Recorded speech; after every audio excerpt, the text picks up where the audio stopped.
Okay, so I'm going to talk quickly about thoracic spine rotation for freestyle swimming. So thoracic spine is this part right through here. It's kind of like where your bra stripe might hit if you're a lady or you wear a bra.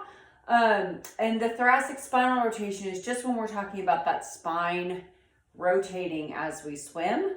And what happens if that spine does not rotate the way that it should.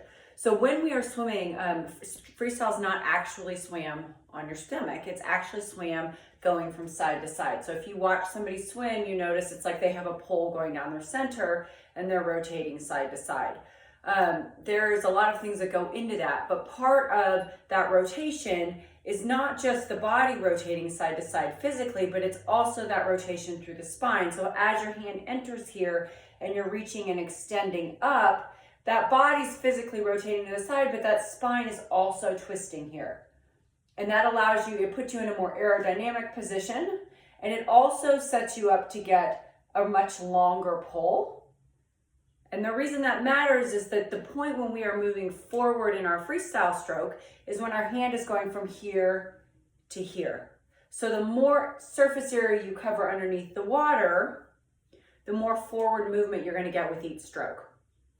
So as you're reaching in here and you're extending into that position that's both more aerodynamic and going to allow you to get a longer pull, that spine is required to turn just a little bit. Now, the thoracic spine doesn't have a huge amount of rotation for most of us, but it does require some. And if that does not happen, and your body is wanting to get into that position, what happens is that you compensate, and instead of that thoracic spine rotating, then we start cramming our shoulders into a position to compensate, because it's like, oh, I can't get there by rotating my spine, so I'm going to get there by reaching farther than my shoulder really should reach, or doing something funny with our neck.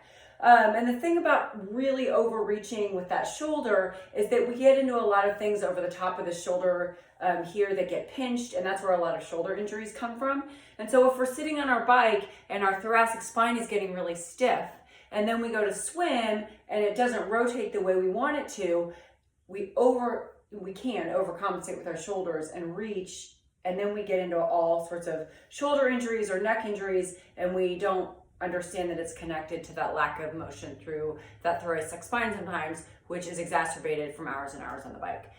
So keeping that thoracic spine nice and loose is good for the swim, and then also for the run. So